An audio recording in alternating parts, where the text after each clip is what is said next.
அதற்கான உங்கள் முயற்சியும் உழைப்பும் சேர்ந்துதான் உங்களை இந்த நிலைக்கு உங்களை எல்லாம் இங்கே கொண்டு வந்திருக்கு.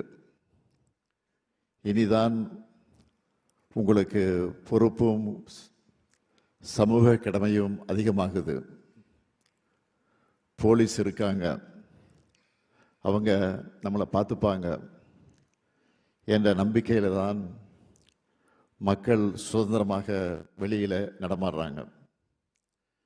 நள்ளிரவு அதிகாலைன்னு எல்லா நேரத்துலையும் வேலைக்கு போயிட்டு வராங்க. தமிழ்நாடு பாதுகாப்பான மாநிலம், அமைதி பூங்கான்னு இந்திய அளவில் எல்லாரும் சொல்கிறாங்க.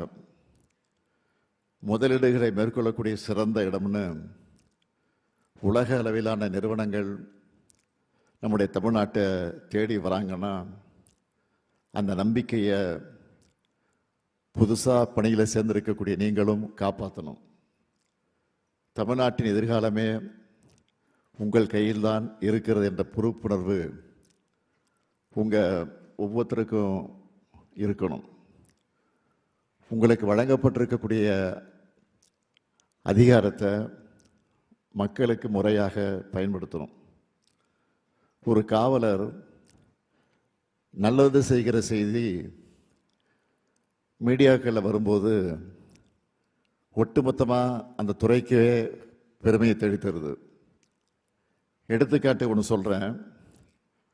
கடந்த ஆண்டு ராஜேஸ்வரி என்கிற ஒரு பெண் காவலர் பெருமழை பேரிடர் காலத்தில் காயமடைஞ்சு சுய நினைவில்லாமல் இருந்த ஒருத்தரை தன்னுடைய தோளில் சுமந்துட்டு போய் காப்பாற்றினார்.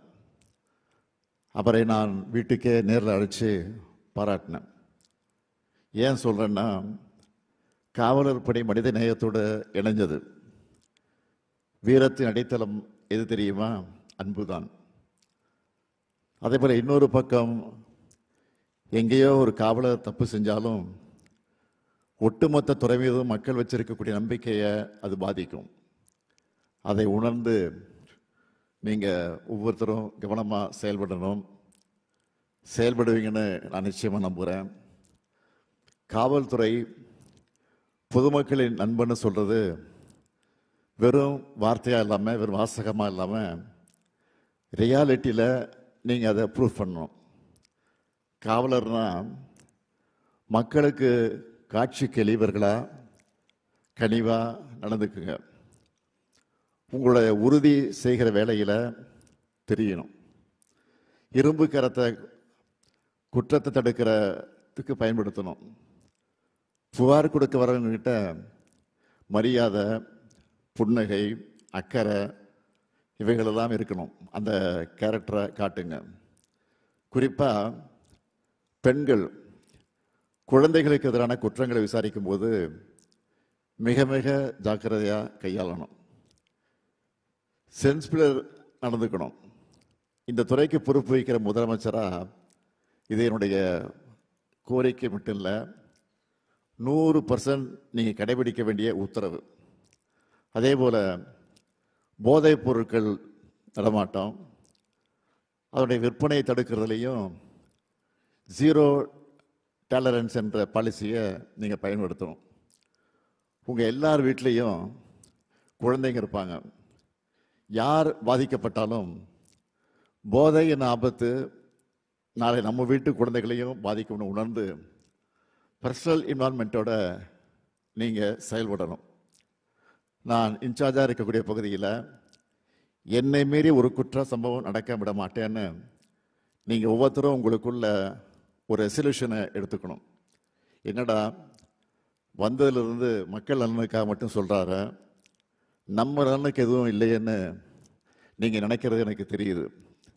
மக்களை காக்கிற உங்களுக்காக ஏராளமான திட்டங்களை செயல்படுத்திக்கிட்டு இருக்கோம். அதில் சிலவற்றை மட்டும் நான் குறிப்பிட்டு சொல்லணும்னா, மக்கள் எல்லோரும் மகிழ்ச்சியாக இருக்க காரணமான காவலர்களாக நீங்கள் உங்கள் ஃபேமிலியோட டைம் ஸ்பெண்ட் பண்ணணும்னு வாரம் ஒரு நாள் ஓய்வு வழங்கப்படுது. காவலர்களுக்கு வழங்கப்படும் காப்பீட்டு தொகை 2 மடங்காக வழங்கப்பட்டு வருது. காவலர்களுக்கு மட்டும் இல்லாமல் அவங்களுடைய வாழ்க்கையை துணைக்கும் மெடிக்கல் செக்கப் பண்ணுறோம். பெண்களுக்கான சிறப்பு மருத்துவ பரிசோதனையும் இதில் அடங்கும். +2 அதில் அதிக மதிப்பெண் எடுக்கக்கூடிய நம்ம டிபார்ட்மெண்ட்டில் வேலை பார்க்குறவங்களோட குழந்தைகளுக்கு மேற்படிப்புகளுக்காக கல்வி உதவித்தொகையாக தலா 30,000 ரூபாய் வழங்கப்பட்டு வருது. உங்கள் நலனுக்காக பல்வேறு மாவட்டங்களில் காவலர் நல அங்காடிகள் திறக்கப்பட்டிருக்கு.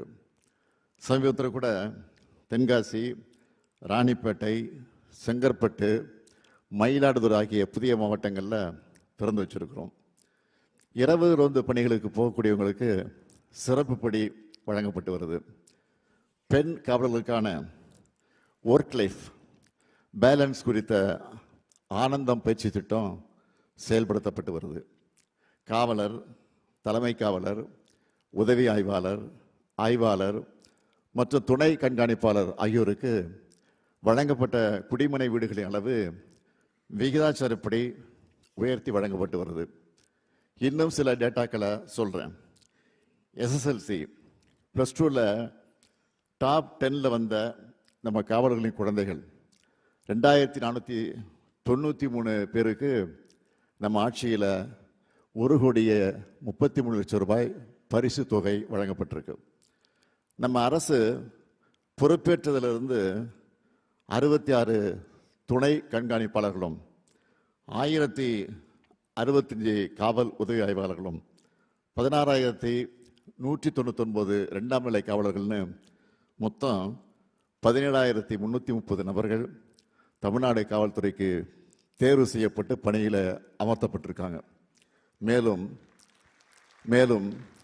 2000 தீயணைப்பாளர்கள், 129 நிலைய அலுவலர்கள், 366 2ஆம் நிலை சிறை காவலர்களும் தமிழ்நாடு சீருடை வாரியம் மூலமாக தேர்ந்தெடுக்கப்பட்டு பணியமர்த்தப்பட்டிருக்காங்க. காவல்துறையில் பணிபுரிஞ்சு மறைந்தவங்களோட வாரிசுகள் 1532 பேருக்கு கருணை அடிப்படையில் பணி நியமன ஆணைகள் வழங்கியிருக்கிறோம். தொடர்ந்து உங்களோட நலனுக்காகவும் உங்கள் குடும்பத்தோட மகிழ்ச்சிக்காகவும் நம்ம அரசில் தேவையானவற்றை செஞ்சு தருவோம். இரவுப்புகள் பார்க்காம பண்டிகை நாட்கள்லையும் வார இறுதி நாட்களையும் கூட நீங்கள் பொறுப்பாக டியூட்டி பார்க்குற நம்பிக்கையில் தான் முதலமைச்சரான நான் தொடங்கி மாநிலத்தின் கடைகோடியில் வசிக்கிற சிட்டிசன் வர எல்லாரும் எங்கள் பணிகளை மேற்கொள்ளக்கூடிய சூழ்நிலை ஏற்படுது. அதனால் இந்த துறையோட முக்கியத்துவம் என்ன, உங்கள் வேலையோட பொறுப்பு என்ன, உங்கள் காக்கி உடையோட மரியாதை என்னன்னு முழுமையாக உள்வாங்கி மக்களுக்கு சேவையாற்றணும். மாநிலத்தின் அமைதியை தொடர்ந்து காப்பாற்றணும். சட்டம் ஒழுங்கை சமரசம் இல்லாமல் நிலைநாட்டணும்னு கேட்டுக்கொள்வதோடு நிறைவாக உங்களுக்கு ஒரு பர்சனல் அட்வைஸ் சொல்ல விரும்புகிறேன். போலீஸ் வேலையில் இருக்கக்கூடிய நீங்கள் தொடர்ந்து உங்கள் உடலை உறுதியாக வச்சுக்கணும். ஃபிட்னஸ் ரொம்ப முக்கியம். அதுக்கேற்ற உடற்பயிற்சிகளை தொடர்ந்து பண்ணுங்க. அது மட்டுமல்ல, ஏதாவது ஒரு ஸ்போர்ட்ஸில் பங்கெடுத்து விளையாடுங்க. பணி நியமன ஆணைகளை பெற்றுள்ள உங்களுக்கு மீண்டும் என்னுடைய வாழ்த்துக்களை சொல்லி விடைபெறுகிறேன். நன்றி, வணக்கம்.